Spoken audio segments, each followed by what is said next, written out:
Silver Girl doesn't realize is that her pathetic expression is visible for all to see. The way she's looking at Zero causes the governor's teasing grin to strain under her weight of her repressed irritation. Or am I perhaps mistaken, pet? Silver Girl lowers her head and tries to hide from Anzu's stare, but the woman's expression doesn't change. Don't try to hide it any longer. You've already been caught. You should at least have the decency to stand by your lack of indifference. But the girl doesn't try to deny it, instead of choosing to remain silent. Aren't you going to try to at least defend your infidelity, Carly? I have nothing to say, my governess. Really? Nothing? Nothing at all? My, aren't you just the coldest little pet? I didn't mean to come off as such, milady. I'll miss you, Callie. Miss you too, Callie. I'll miss you too, Callie. Callie's head rises from her plate. The girl wants to smile and cry and say it back to Zero, but the words are stuck in her throat and held back by the pitiful look of understanding that Gimihyo is giving her. The girl's face reddens under. Are we getting like 5 more hearts of Callie? She's gonna come with a doot! And she hides her face and falls mute, smiling to herself. Out of the corner of her eye, Zero catches a strange look on Celio's face. Though he was the first to speak initially, he suddenly seems a lot less festive.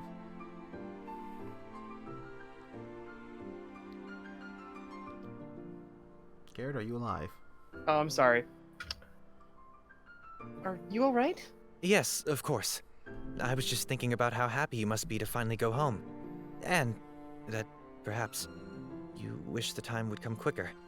If it were sooner, you'd still have your appetite and wouldn't feel burdened by all these goodbyes. Though, I am glad to have met you. I only wish I'd been able to make your stay here easier. You did. You're always so considerate, Celios. I would say it's in my nature, but if I lived up to that, I'd probably have sucked all the blood out of your veins by now. I meant that as a joke, of course. Vampires have better self-control than they're given credit for, and I've gone and talked myself into a hole again, haven't I? Only a little one. But Zero will miss Celio's bumbling attempts at being the best host he can. Even if he does on occasion slip up, he has been the biggest asset to Zero, and she's grateful he's around. Don't worry, Celios. I understand. I'm glad you're so easy to talk to. And I'm glad you're able to return home, where you might feel more comfortable. And I, too, am so very happy as well. I know how you pine for your old home, and believe me, I pine just as much for mine. You know, as it was before you came and upchucked my entire palace for your report. I can already feel things returning to how they used to be, like they will always be, no matter what.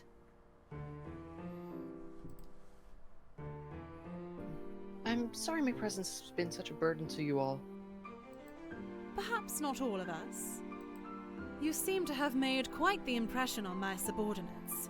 But, like children, they do not realize what is best for them. I'm sure you shall be missed for the better part of a day before you are forgotten. Why do you have to be so cruel? Zero hangs her head, trying to hide her dampening eyes from Anzu's probing stare. She knows this is what the woman wants. It's the woman's last attack before she leaves. It's a fitting farewell coming from Anzu. Don't misunderstand, girl. I had certainly not intended to sound so harsh.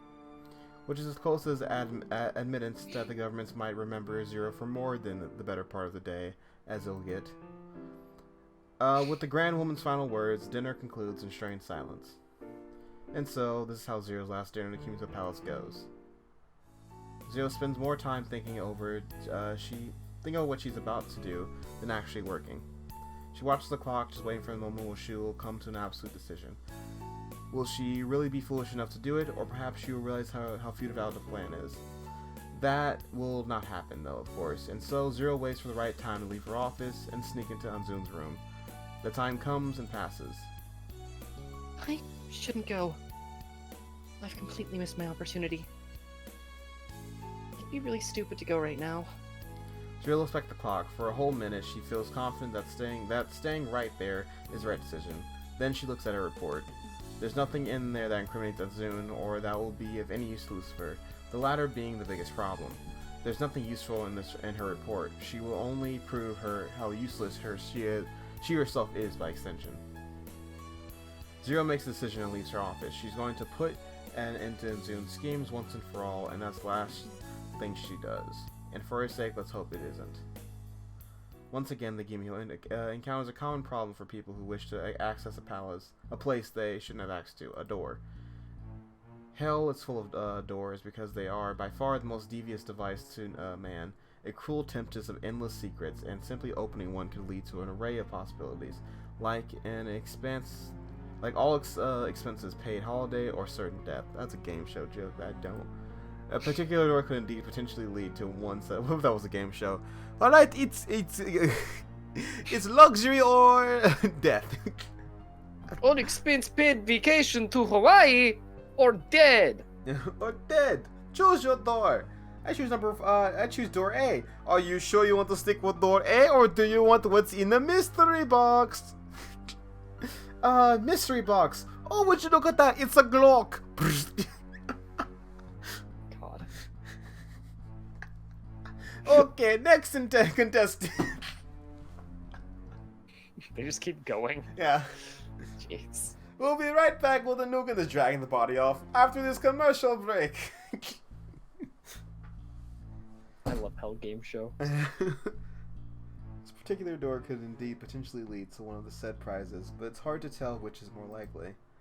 The one way to find out is Zero to open the door and see what lies beyond it.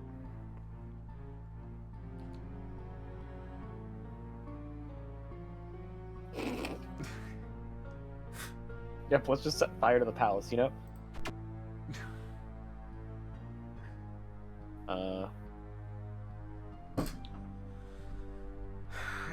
Look for another win? Yeah, that's probably the best option. Yeah, Richard's handle, but for her experience here, she knows King's Palace is the kind of place where Okim's razor has any effect. Instead, one should assume that the simplest answer will get you nowhere, instead end in something terrible. There has to be another way in.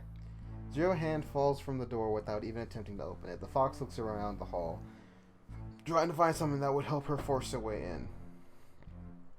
Passing her old window, she notices Azun's room has a balcony. Opening the window reveals that the girl's strange version that the narrowest ledge that skirts around the wall of the railing. Without thinking, as is normal for Zero, she climbs up the window and she tiptoes inches away from along the wall. As if on the balance beam, her two toes stick out, keeping her stable, and she keeps her body pressed against the wall. There's a two-story fall onto the stone walkway beneath there, but thankfully she doesn't look down to see it. The agile fox makes quick work of the little tightrope act, really filling her when she finally climbs over the balcony rails. She hasn't had the time to indulge in the feeling, however. The girl rushes over to her mission. Without any of the same worries she gave in the front door, Zero opens the patio door and begins her search. Now inside the room, Zero starts to look around for anything that will add some extra pizzazz to her report and turn her form of expendable employment to a prize one. She checks all the usual hiding places, under the bed, in the closet, the very back of Azun's overly organized sock drawer, and even beneath the mattress, where the woman evidently hides many other things that are not our quite secret documents, and yet... Nothing. Yuma looks around the room and once more notices something that didn't really strike her as odd. It was the old portrait of the entire room. Hanging over behind the almost transparent black veil is a painting of a handsome man. Pulling light fabric away, there's a small, dirty shrine at the bottom of the portrait. Zero knows she shouldn't touch it, but she's starting to get desperate. She lifts the shrine, revealing a scorched brown folder. Is this it? It is a folder with more than enough information to get Azun a whole lot of trouble. Why would she hide this here, though? Be the shrine of a man Zero doesn't recognize, although she feels like she should, that is. The auditor clutches the file close to her body, and feeling the judgmental stare of the painting, bows her head. She quickly leaves through the front door and Azun room with the folder. Wait, the front door? Zero looks back and suddenly realizes something. It was open all this time? It was stupid for her not to have tried to open the door first. And it was even stupider for her to let her imagination run away, believing a simple door could lead to her death. Which is such an idea that came to her absolute mystery. What the balls? The game is saying, haha, you idiot, you could just open the door. Fucking everything at a card reader. You're saying that Anzu's room doesn't? Zero takes documents back to her room and hides them with a pillowcase. At first, it seems like a good idea, but when she tries to sleep, all the guilt and regret presses against her face in the form of a hard, flat folder, and that reeks of incense. She tosses the pillow aside and lays on the bare mattress. With nothing left to do, the girl falls asleep, banishing away all memories of what she'd done the other day. Anzu, age, who knows? Explaining anything about Anzu would be a challenge of itself, if there's much of herself than just... The portrait of the man in her bedroom. Who is he? New days. It's Daddy. It's Daddy. New days always bring new feelings. Usually they just bring the same old shit. But not today. Today is going to be a game changer. Zero's finally going to get what's coming to her. No more sneaking around, no more Kumino Palace, and most importantly, no more death threats. For now, that is. With her belongings unpacked, Zero tries to sneak out undetected. I can't let anyone see. Oh, sorry. Oh, yeah, that's you. I can't let anyone see my report before I can... Fox? Anzu's voice booms atop the stairs, scaring the soul out of the fox. I thought I smelled deceit in the air. Where are you sneaking off to? The governess walks down the stairs and Callie close behind. Zero gets the strangest feeling of deja vu as the woman stalks towards her, the same disapproving scowl as he had the first day in the palace. Feeling that it's swept away, the moment the silver-haired girl looks up. Unlike the first meeting, however, the small girl isn't scowling. She looks curiously at the fox and then back at her mistress, wondering who will break the tension first. Well? The blonde holds her belongings close to her chest, hearing the report crumble against the partial clothes. It looks like she's leaving.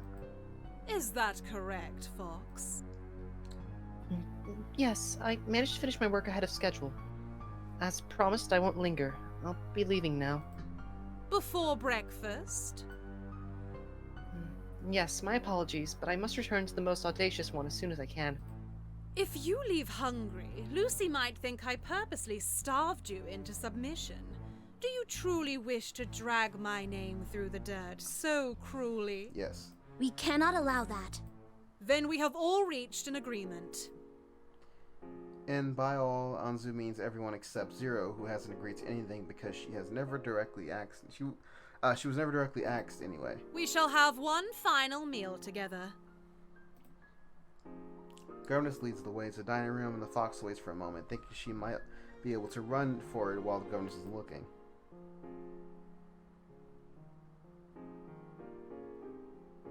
I don't think that's smart. Let's go. Zero looks behind her to find Callie, the girl waiting patiently for her to begin walking. And though she is smiling, there is a trace of readable emotion on her face.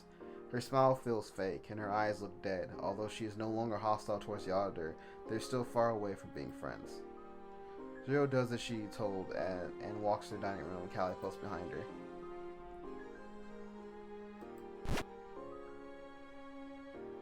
Game?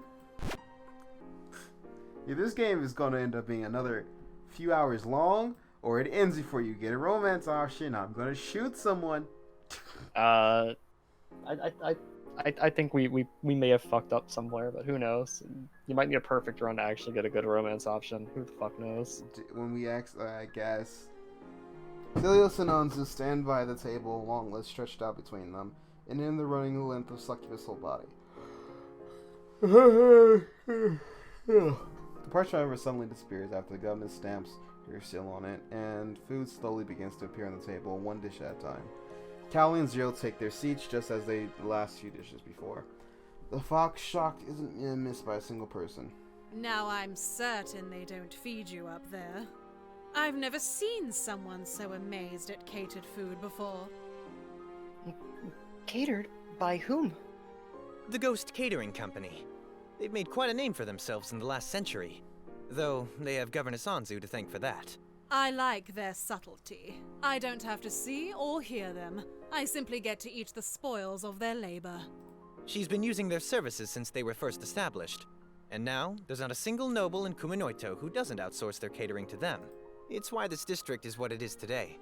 Governess Anzu's first action as an official was to invest in small businesses, especially those traditionally thought untouchable. With the mistress's approval, there's no need to worry about prejudice. Others have always strived to emulate her cunning eye for opportunity, but have all failed. Celios, Kali, enough. We shouldn't be talking about me. I am not the one who has tried to sneak off like a common thief. We should be focusing on them instead, should we not? Sneak off? About to leave? So soon? Sales gives the girl a look that doesn't make any sense. She was gonna leave today either way. Unless that was the narrator being subtle. Unless that was the narrator being overly subtle, because she said this is gonna be the last dinner. So she was leaving tomorrow either way, right? I don't think she said that out loud. I think that was just like she realized that it was her last meal, but like she didn't tell them. I see. And she wasn't even going to say goodbye to any of us. How very rude. Jiro doesn't eat very much. And when time comes to go, everyone walks her to entrance. With one final look over her shoulder, the doors to Kimiko Plus close and Zero one last time. He steps to the courtyard where an incantation awaits for her to take her home. Since the last time Lula Lucifer tried to deal with a complaint, they haven't had nearly as much peace as they thought they would. More specifically, their actions have had their serious domino effect, and now they're surrounded by even more irritating pests. The 3rd District has been without a governor for 3 days. 3 days! The Murcielago residents will steal the very shirts off our backs if they're not controlled. Who gives a flying bat's ass about the 3rd District? We haven't had contact with the 7th for an entire month. We don't even know if their governor is still alive.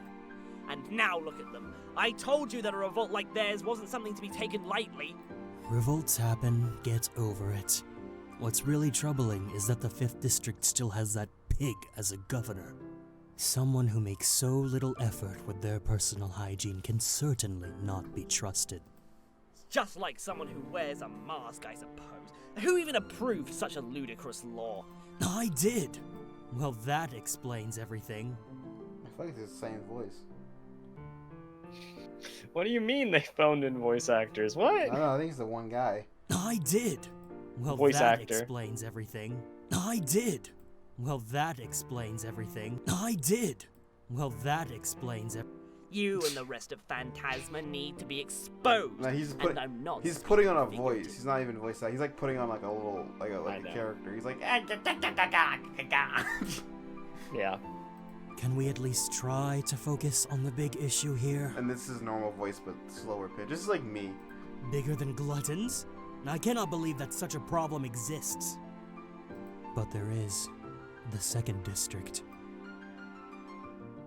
In the second edition, the room goes quiet and the advisors shake their heads. It's unspeakable that things go on to the fuzz hang, and so unspeakable even that bunch of yapping advisor who only jobs are to voice the other bearing anxieties dare not to speak about the longer than necessary. They all look to Lucifer, but the Overlord hasn't said a word since the meeting began. It's all clear why. Rua sits on her throne, donning a pair of large headphones and a annoyed expression. Sounds of screams of terror, volume 666 hasn't improved their mood one bit. Not when all of their time has been dominated by meetings like this. My Overlord, your input would be far more useful than anything we could say. Lucifer doesn't say anything. He simply watches the advisors' lips flap in their mind. They imagine they might be saying. Please, won't you crush my skull? No, me! I've decided that a green pea suit is in fact more of an abomination than Satan himself! Lucifer makes them all high, screeching voice. Oh, I thought you liked green. No! Boom! Shot flies the third advisor's ears and misses sadly. Try again, my overlord. This time I'll stay very, very still. Lucifer aims through one eye, and though the advisor's still moving, their certainly next shot won't miss. But then the Overlord notices 2 ears twitching from behind one of the vases stands. Devil lowers a smoking finger and pistol in the advisor's head and pulls out his headphones. Finally, a way to escape from this hellish meeting. Fox! The audience advisors, counselors, and strategists all fan out, and Zero walk towards the front of the room. You may all leave now.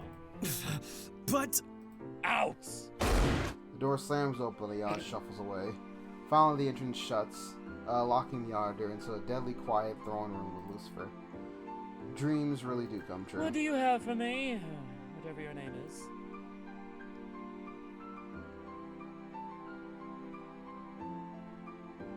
We don't even know what she did. Wanna lie? She just. Do we want to lie? Do we want to lie? Do we? Do we? I don't fucking know. Do we want to lie? Screw it. Zero. It's Zero. Doesn't matter. Now, tell me what you found out.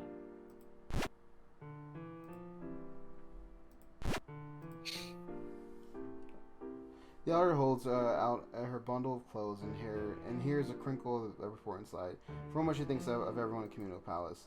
But that's not what turns her. She looks up to dear Lucifer, and their bored expression seems something she'd never noticed before: incompetence. Nothing. What was that? I think the allegations are false. Think! I didn't ask what you thought. I asked you to find evidence. I did. I found some evidence. And? It was nothing out of the ordinary. They had a good quarter, and I suspect that that fact has bred jealousy. That's all. Yoru relaxes back onto his throne and stares off into the distance. I can show you their intakes. It'll prove there wasn't anything irregular, but I might have to return to get them. Perhaps, and then... What? No, forget it. I don't care anymore. The auditor stands before the ruler for a long time before they finally put their backs to their headphones. Zero starts to slowly back out of the room. She doesn't know if her lies are convincing, but she's still starting to realize that Lucifer is the kind of ruler who is far too negligent to care. It's true that the harder to swallow that than an oversized lie. Lilium. Oh, that's her actual name. Wait, what type of track was that?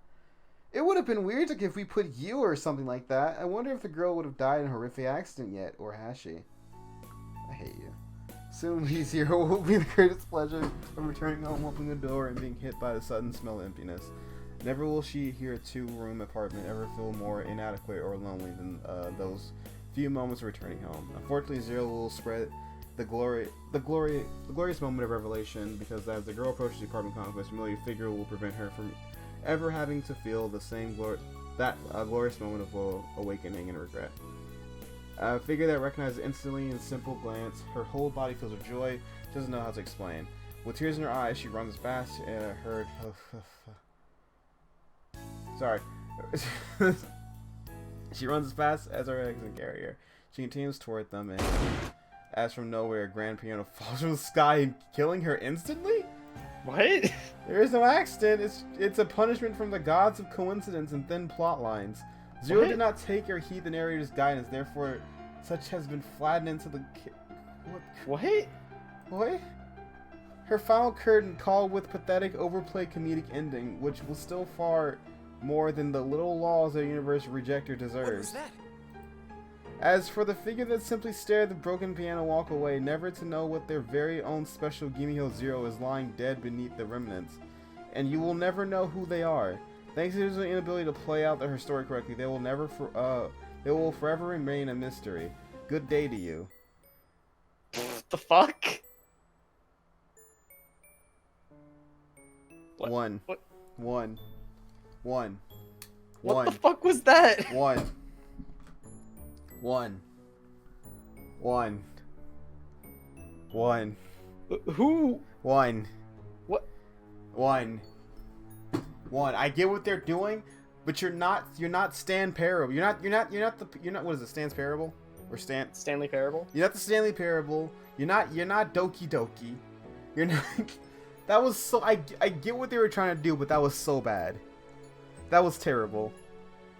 That was honestly terrible. The voice actors were good though. I'm gonna lie, except for the advisors. Were there? Okay, sorry. Advisor 2 was different. Yeah, Advisor 1 and 3 were the ones that it was very obvious on. I'm just... That was terrible. What the fuck? That was actually terrible. Alright, Garrett, thoughts? I'm not composed. So there are three, and there's a card for Gaki. Actually, that might have been that might have been Gaki's card. There's a card for Anzu and a card for Callie. And then there's an ending probably. There's another chibi we're missing. Yeah.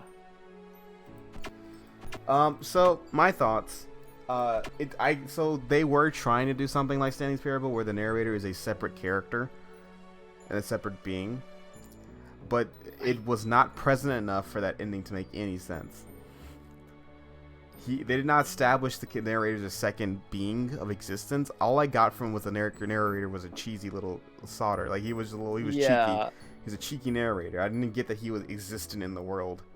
That I don't even think they were trying to pull that, because like I don't know, that ending just came out of nowhere. No, he did. No, they did say it's all because you didn't follow the story the narrator had beautifully laid out for you.